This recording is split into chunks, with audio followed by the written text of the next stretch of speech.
கட்டண விவகாரத்தில் பொதுமக்கள் சிறு பிரச்சனை செய்தாலும் கூட தாக்கக்கூடிய சூழல் நிலவுவதாக மெட்ராஸ் உயர்நீதிமன்ற மதுரை அமர்வு வேதனை தெரிவித்திருக்கிறது. முக்கிய செய்தியாக நாம் பார்த்து கொண்டிருக்கிறோம். விவரங்களை எமது செய்தியாளர் மாரிச்சாமி வழங்கிட கேட்கலாம். மாரிச்சாமி வணக்கம். எந்த வழக்கு தொடர்பாக நீதிமன்றம் இந்த கருத்தினை பிறப்பித்திருக்கிறது? மேலும் விவரங்கள் என்ன? மதுரை தூத்துக்குடி தேசிய நெடுஞ்சாலையில் சுங்க கட்டணம் வசூல் செய்ய இடைக்கால தடை விதிக்க கோரி மெட்ராஸ் உயர் நீதிமன்ற மதுரை அமர்வில் ஒரு மனு தாக்கல் செய்யப்பட்டது. இந்த மனுவை தாக்கல் செய்தவர் இந்த மனு தாக்கல் செய்தவுடன் இந்த மனுவில் விசாரித்த நீதிபதிகள் இதை 8 வாரங்களுக்கு ஒத்திவைத்து உத்தரவிட்டிருக்கிறார்கள். இந்த மனு தூத்துக்குடி மாவட்டத்தைச் சேர்ந்த பாலகிருஷ்ணன் என்பவர் தாக்கல் செய்த பொதுநல மனு. மதுரை தூத்துக்குடி தேசிய நெடுஞ்சாலை கடந்த 2011ஆம் ஆண்டு முதல் செயல்பாட்டில் இருக்கிறது. இந்த தேசிய நெடுஞ்சாலையில் இருபுறமும் மரங்கள் நடுவது மற்றும் நெடுஞ்சாலையின் சென்டர் மீடியனில் செடிகள் நட்டு பராமரிப்பது உள்ளிட்ட அடிப்படை வசதிகளை செய்து பராமரிப்பு செய்ய வேண்டும்.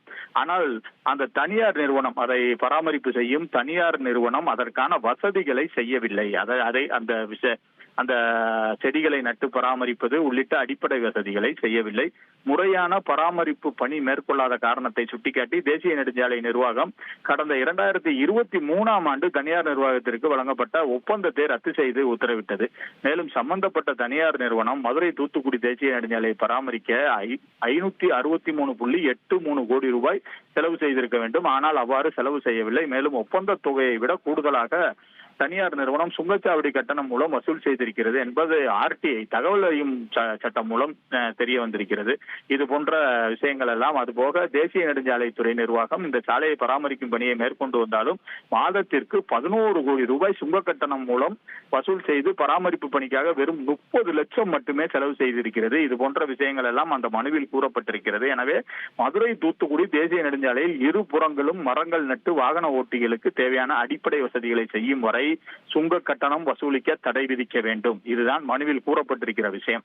ஆனால் இந்த மனுவானது மெட்ராஸ் உயர் நீதிமன்ற மதுரை அமர்வு நீதிபதிகள் SM சுப்பிரமணியம், மரியகல் ஆகியோர் அமர்வில் விசாரணைக்கு வந்தது. அப்போது மதுரை தூத்துக்குடி தேசிய நெடுஞ்சாலையில் சுங்க கட்டணம் வசூலிக்க இடைக்கால தடை விதித்த நீதிபதிகள் தேசிய நெடுஞ்சாலையில் மேற்கொண்டுள்ள பணிகள் மற்றும் பணிகளின் விவரங்களை அறிக்கையாக தாக்கல் செய்ய உத்தரவிட்டு விசாரணையை ஏற்கனவே 2 வாரங்களுக்கு ஒத்திவைத்திருந்தார்கள்.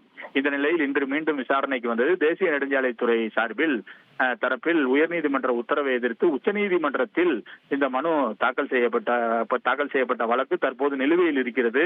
ஆகவே இந்த உயர்நீதிமன்ற உத்தரவிற்கு இடைக்கால தடை பெற்றுள்ளோம் என தெரிவித்தார்கள். அப்போது மனுதாரர் தரப்பில் கடந்த வாரம் இந்த மனுவெல்லாம் விசாரணைக்கு வந்தது. அப்போது நீதிபதிகள் தேசிய நெடுஞ்சாலைத்துறை மதுரை தூத்துக்குடி தேசிய நெடுஞ்சாலையில் சுங்க கட்டணம் வசூல் செய்கின்றன. அதே நிலையில் இந்த CCTV கேமரா பொருத்துதல், சாலையின் சில இடங்களில் வாகனங்களை வேக கட்டுப்பாடு கருவி வைக்கல், இதெல்லாம் செய்யவில்லை. அதுபோக அதாவது சுங்க கட்டணம் கேட்டு வருபவர்கள், அதாவது சாதாரண மக்கள் இதில் பிரச்சனை செய்தால் உடனடியாக அந்த சுங்க கட்டணம் வசூல் செய்யும் தொழிலாளர்கள் அவர்கள் மீது உடனடியாக தாக்குதல் உள்ளிட்ட விஷயங்களை மேற்கொள்கிறார்கள். ஆனால் அரசியல்வாதிகளோ வேறு பலம் படைத்தவர்கள் வந்தால் அவர்களை விட்டு விடுகிறார்கள் என்றெல்லாம் மனுதாரர் தரப்பில் இந்த மனுவின் போது வாதங்கள் வைக்கப்பட்டது.